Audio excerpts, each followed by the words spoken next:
Venerable Luang Phor Sir, I initiated many friends into the practice of Dhammakaya meditation. They asked me why there are so many methods of meditation and why all the traditions claim that their methods is the best. I would like to know how I should explain this to them.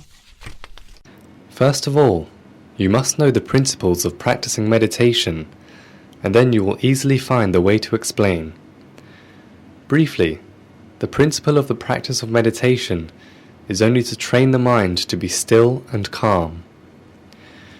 Know that to train the mind is to bring one's mind to rest within oneself, for naturally, the untrained mind is wandering around and has a disposition of constant thinking. The mind has merely the two said activities.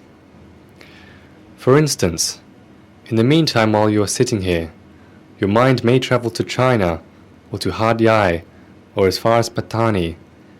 It is possible for the mind.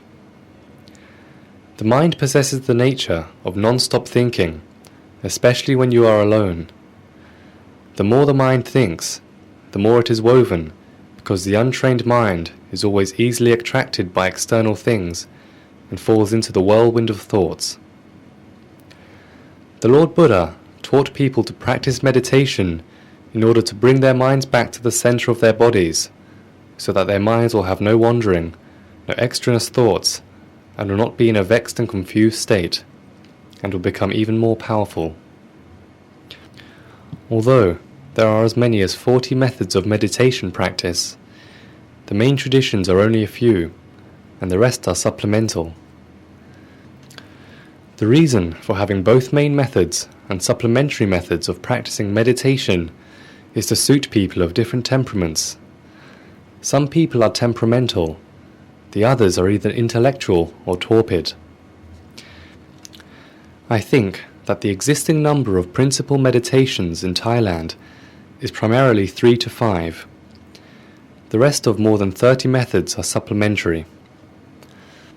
So, you can choose to practice meditation in any place where it has been established after a considerable period of time, and where the teachers are experts in the technique of meditation who can capably guide the practitioners step by step.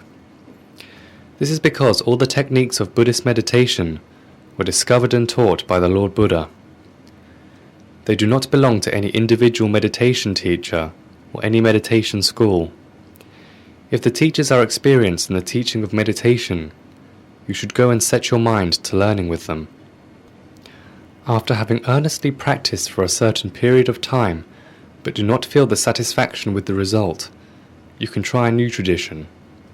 However, the reason for changing is not because the meditation teachers are not qualified, but because the method of meditation is just not suited to your disposition. You must first make sure that the alteration to the new tradition is made after you have devoted your strength and effort into the initial practice.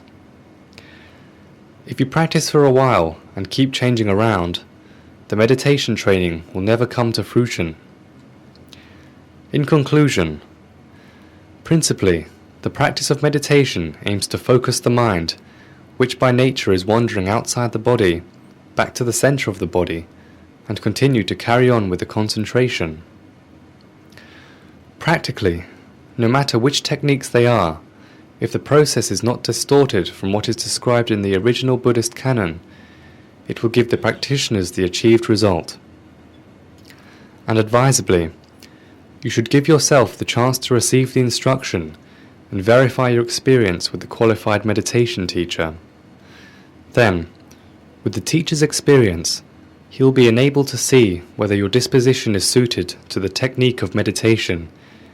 If it is not, he will suggest you to practice a more appropriate method. You, at the time, will be confident with the new start.